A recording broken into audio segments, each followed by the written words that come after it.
Hello and welcome back to the Building Bigger Lives podcast. I'm Michael Regan along with Kathryn Pedersen, and each and every Wednesday we're going to bring you a new episode that we hope helps encourage you as a small business leader, as a sales leader, as a group or team leader, in whatever role you're playing. Our goal with each and every episode is to bring you some aspect, either personally or professionally, of something that helps you build a bigger life. And we hope today that'll be true because we're going to dig into a topic that I'm going to call the K economy, but we're going to dig into it very specifically within our industry. But before I dig into the topic, of course, I want to welcome back into the frame my fabulous co-host. Hey, Kathryn.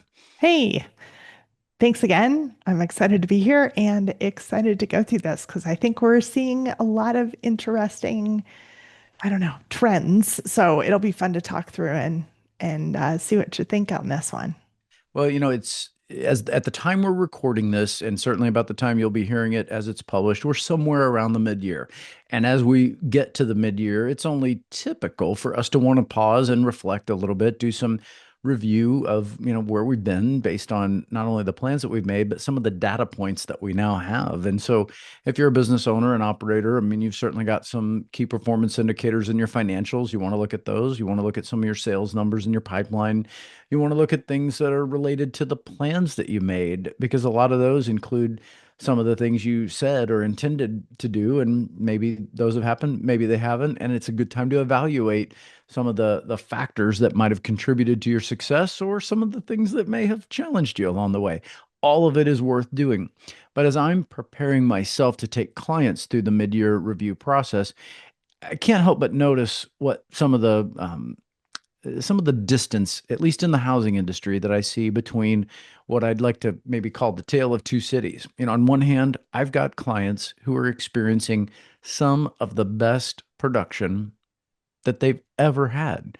And I mean, Kathryn, including COVID years, where there was a lot of maybe asterisk around those because people felt like, well, yes, they are amazing numbers, but it's so different because of this suppressed rate environment. Okay, fair enough.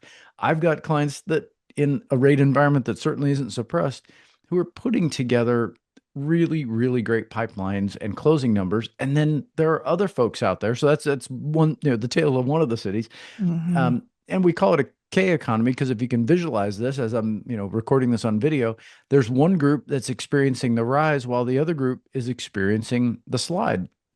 And let's be fair about what that means, at least in the housing industry. I don't think there's anybody left in real estate or mortgage lending that isn't a pro, that isn't attempting to do this with some degree of professionalism. But some folks are getting results and some folks Hmm. just aren't. And Yeah. they're struggling, and it's real. And in my seat, because I care about these people, you want to help them figure that out. You want to help them figure out, why is it that you're not experiencing what other people are clearly capable of experiencing. And it's not just in one marketplace or on one platform. It's across banking, IMB, brokering. It's in, East, West, Midwest, Mountain. It's a separation. And so I want to talk a little bit about that today. I know I mentioned it to you recently. When you think of that spread that, I've described, what are some thoughts that come to mind when you reflect upon what you've seen both in your company or in the market that you operate in? Tell me what you see when you see that K economy. So I think that because of this K economy, you're getting different perspectives on A, the market, B, people's just internal feelings about A, themselves, but just are things positive, negative, what's going on? And I think we have some successes right now because there's things that people did, let's say 3 months, 6 months, 9 months, 12 months ago that really changed their business. And not because they did something different, but because it was kind of yucky. If we remember a year ago, it was hard to find motivation. A lot of people were experiencing just that slog through the mud at that point. And I think that changed it into two groups at the time, but the results of that is what we're seeing today in both real estate and mortgage. So that's kind of what I think back to is this didn't come from yesterday. This came from a year ago. And what did that look like? So I've been kind of thinking back, okay, let's talk about a year ago and how did we all feel and what did different people do in their businesses. And I think that's what's going on right now. Okay, I love that you're going for that question, and now like I just want to dig further. So let's do play out that question. What do you think was happening a year ago that allowed some people to shift? So what are some of the things that might have been an ingredient in the formula that allowed them to shift and experience the lift that we're now seeing? And what happened to those who didn't make that shift, aren't feeling that lift, and might now even, to complete all my word choices, feel a bit adrift. They're not experiencing that. What are some of the actual factors that you've seen over the last year?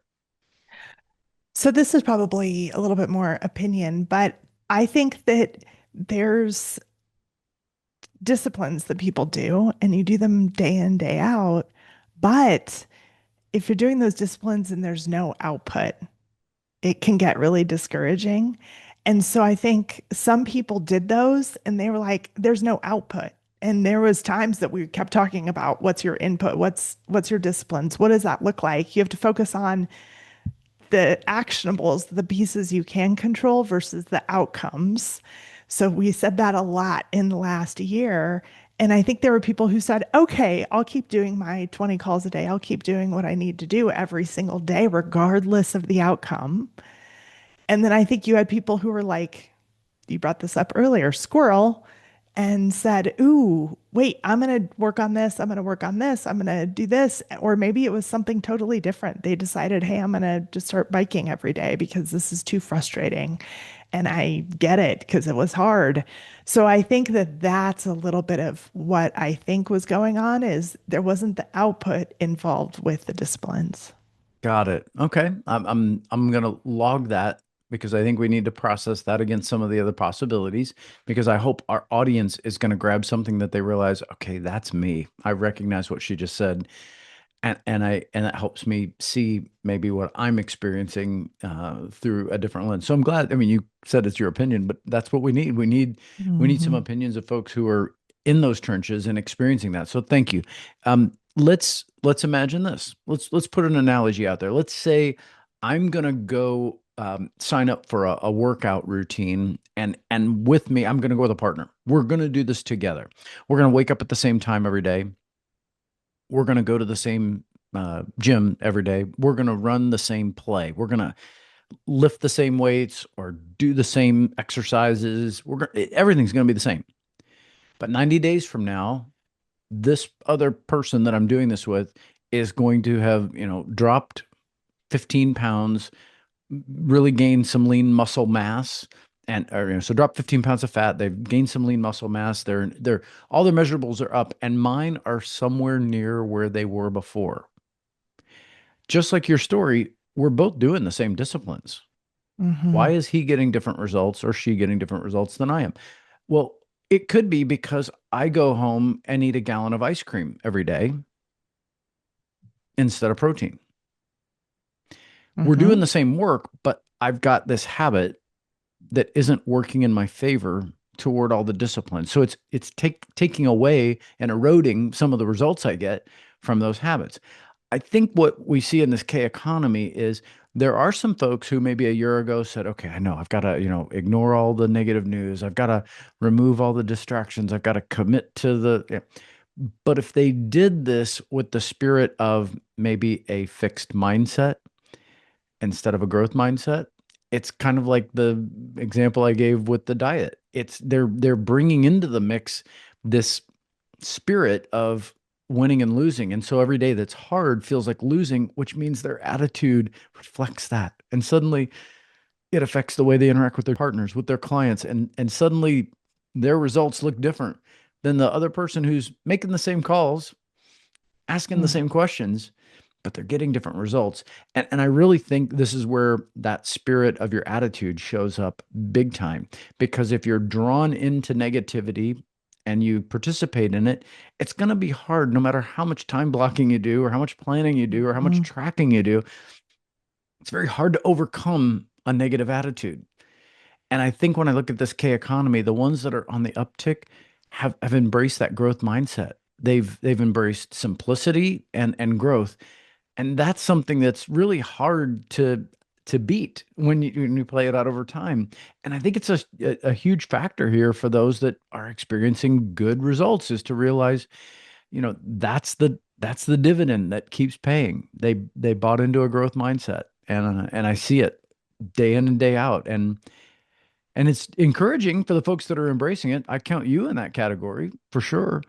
But there are others that you feel for because you think, gosh, you're Hmm. getting in your own way.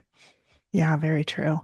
So then we've got these two different cities, right? That, the growth mindset maybe, or the K Sure. economy. So let's say someone's starting to notice, like, oh no, I might be in this slide. This might be happening. I might have the drift. Go back and listen to that episode, side note.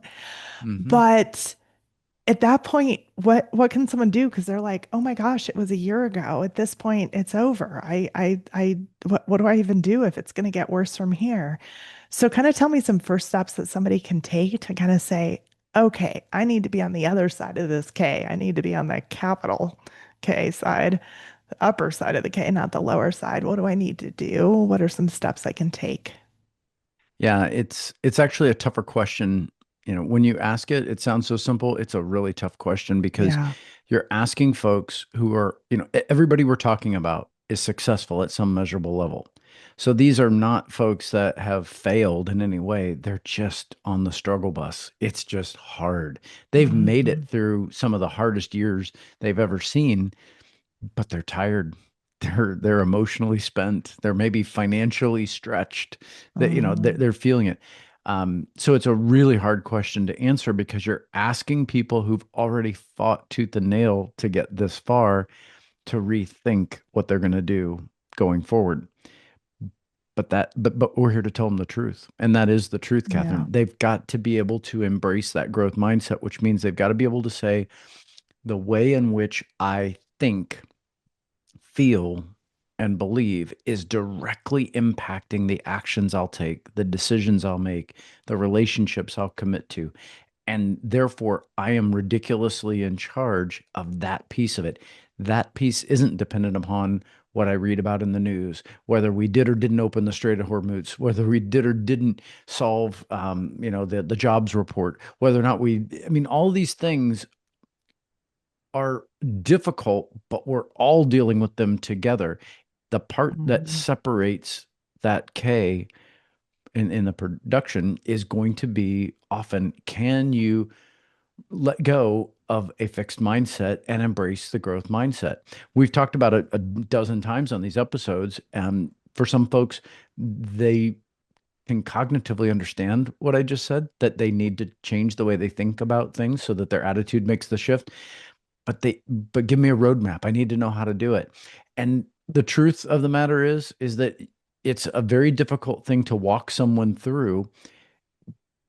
But I think the first step starts with recognizing that I'm going to own the fact that I'm the one contributing. It's not a lack of discipline or a lack of plan or a lack of tracking or execution. It's a lack of the spirit in which I do it, the way in which I do it. And if I can acknowledge that, that's step one is okay. I recognize that I'm the contributor to that. Step two is going to be right there with it is, and I want to do something about it. I want to change. So maybe these are your inputs. These are the books you're reading. These are the podcasts you're Mhm. listening to.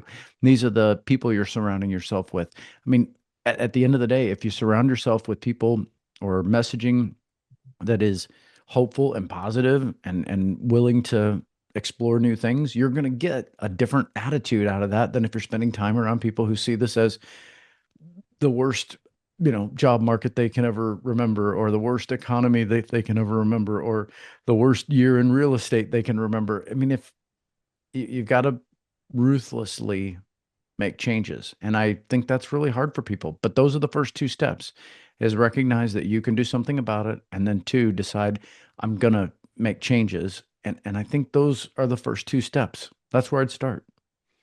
And I think there's some things too that people can cause interactions. One of the things that I realized a few weeks ago, I made an Instagram video. I think you might have commented on it, where it was like this amazing closing, worked on an affordable housing project and had some of those closings. And it's like, holy cow, this is why I do what I do. And Mm. sometimes you have to just focus back in on the why. Why did I love this business? What was it about it that really brought me here every day? Because this has never been an easy business. If people say it's easy, they're just, I don't know, maybe they have different loans than I do. But so it's refocusing and saying, okay, what really kept me motivated and kept me going when things were hard? And maybe I just need to reach out to a few of those past clients and say, hey, how's everything been? Hey, tell me about your house. Tell me what's been going on. Tell me, realtor, call somebody positive, please. But tell me what are the things you love about the job that you do. So I think sometimes we can just refocus ourselves by asking some questions and interacting with some people and maybe really thinking about, okay, here's the impact that I'm making, and this is why I do what I do. Yeah, those are really good suggestions, and I think we could probably add more to that. But at the end of the day, I hope if you're listening to Kathryn describe that, and if you're out in the audience thinking, I'm not experiencing the results that I see other people experience, and I'm not feeling the lift that these guys are talking about, don't dramatize it. Don't be fatalistic and start saying, well, I maybe I'm not any good at this anymore. Maybe this game isn't for me anymore. Those are probably lies.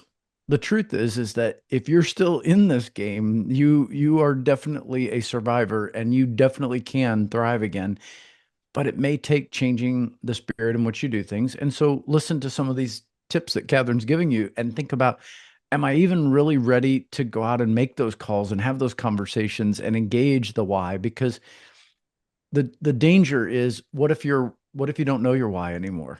What if you've lost your why? What if your compass doesn't find true north anymore? You might also need to step away for a little bit, take a retreat and really revisit that so that you don't double down on that negativity when you start asking those questions and you don't have good answers. Maybe it's time to figure out the answers to those questions. Maybe the why you had prior to COVID got lost and you've just been on a crazy 5 year sprint ever since, and you haven't paused enough to realize, I don't think I care about the same things today that I cared about the last time I thought about that. So it might be time to even refresh that. One of the things we talked about in a recent episode was our Building Champions experience coming up. That's one of the things I'm so excited about for that event. I think it's a Mhm. great place to go if you need to revisit your why and rethink some of those questions so that when you want to have some of those conversations with your favorite clients and favorite realtors, you feel like you're bringing some positive energy back to them as well. Those are great Yeah. suggestions. Yeah, absolutely. Well, good. I'll be curious to see how things roll forward. Any other things you want to talk about with the K economy? Well, I think the reason I brought it up, just to be clear, is it's just me observing what I see. We used to talk about the 80-20 rule, the Pareto principle. I think over the last couple of years, we've started to see the 90-10 rule, and maybe 2026 we'll even see the 95-5 rule. I mean, it's really strange how a small percentage of people are driving incredible results while the majority are really filling in the remaining results. And it's difficult when you look at that to recognize what to do about it. But I think the first thing I'm trying to call out is that if that's what you're experiencing, you're not alone. Whether you're on this one or this one, you're not alone. But if you're on the upswing, just know that what my advice would be for you, if that's the category you're in, is don't get distracted by bright, shiny objects. Don't get distracted by the next new thing in your tech stack. I don't mean to say don't evaluate things or try new things. Of course, I'm interested in that, but don't second guess your mission, your purpose, your strategy, because your strategy is working. If anything, stay just relentless about removing anything that would take you off course. Because what I'm seeing for these folks that are in that winning category is it's almost like the flywheel. It's now spinning at such a rapid rate that it's got its own inertia. So it's no longer about, can I get the pipeline going? It's, can I manage all this activity as these calls come in, as these emails come in? It's a lot of management of data, and important data, because these are a lot of purchase transactions. So this isn't just a quick, can we Hmm. improve your rate and term? There's a lot of factors that go into winning these deals. So if that's you, try your best to limit the things that would change your strategy unless something is remarkable, maybe just block everything else out and stay focused. Don't chase the bright shiny object. If you're in the other category and you feel like, yeah, I get it. I need to change my attitude, and I get it. I need to think differently if I want to experience that. Then maybe take a couple of these tips that, Kathryn was giving you, or a couple of the others that I might have, and be willing to take a hard reset. You own, take the ownership spirit and be ridiculously in charge of the actions you take and the results you get. And that might mean it's time to read some different books this summer, listen to some different authors or podcasters this summer. It might mean go to a retreat. Don't go to the same sales conference you've always gone to. Maybe do something different. Be around some people that think differently, act differently. A hard reset means a hard reset. You might need a whole new trajectory if you're going to break away from the herd of people that are in that other leg. And so my hope is, if that's you, you'll do something about it because you listened today, and you won't make excuses 3 to 6 months from now if your results haven't changed. You can change your results, but it starts with making the decision to do something about it. And know that it's not going to be a one day thing. It's not like there was a point a few months ago that I was kind of a little off. And I think it was like I did 5 things, and then it's like, oh, wait, I have to like wait more than a few days for that to work. Less social media, you know, making certain conscious decisions. Well, it took a few weeks to kind of pull myself out of that. And so I think, and now it's like, oh my gosh, I'm way that I'm in a whole different spot. So know that those things will pay off as you slowly pull your mindset out of that. It just might take a little bit of time, and that's okay. I like that. That's really good advice, Kathryn. I guess I'm going to add one tip based on what you said, and then we'll wrap this up. I had a client call earlier today, and this is a gal who, her team was shooting for about 200 million this year. She's probably on pace for about 100 million. So in her mind, she's feeling like, I'm way off. I'm nowhere near where I want to be. And I Yeah. realize as I say that, there's somebody out there in our audience that's like, 100 million. I wish I could get to half of that. Like, I understand we all have different goals. And so Yeah. to hear someone struggling between 100 million and 200 million might seem like, rich people problems. But here's the deal. I want you to take away the tactic, not the goals. What she said was, I need to eliminate my time block and refresh it. And I just need to put 2 hours of the most important thing back in my schedule, which is making my calls. Once I'm doing that, and I can do it today and do it again tomorrow and do it again the next day and build that habit, I'll rebuild my time block from there. But my current time block isn't giving me the lift I need. So I've got to erase the slate and just start small. And I loved the spirit of that, because that 1 2 hour time block is maybe the most important thing that will give her that shift. I don't know what that one thing was for you a few months back, but I remember that you made that shift. And I know all of us need to feel that hope that my vision is still clear and that those outcomes are still possible. So I'm so glad you reminded people it's not going to happen in a day. It's not going to happen in a week, but it starts today. And today's the day you can begin the journey of the second half of your year. So I hope you were inspired by something that you heard from Kathryn and I today. And I hope as you observe the K economy, you don't get caught up thinking that that's just talking heads talking about, things that I have no control over. You have total control over the things you heard today, and that's your spirit, your attitude, and your actions. So let's do something different in the second half of the year. And that's going to put a wrap on today's episode of Building Bigger Lives. Thanks for joining us, as you always do, each and every week as we drop new episodes for you. We'll continue to do it on YouTube. We'll continue to do it on Spotify and on Apple. And we hope you'll comment there to let us know what you've enjoyed, and share an episode with someone that you know that would enjoy it as well. We'll see you next week. Thanks.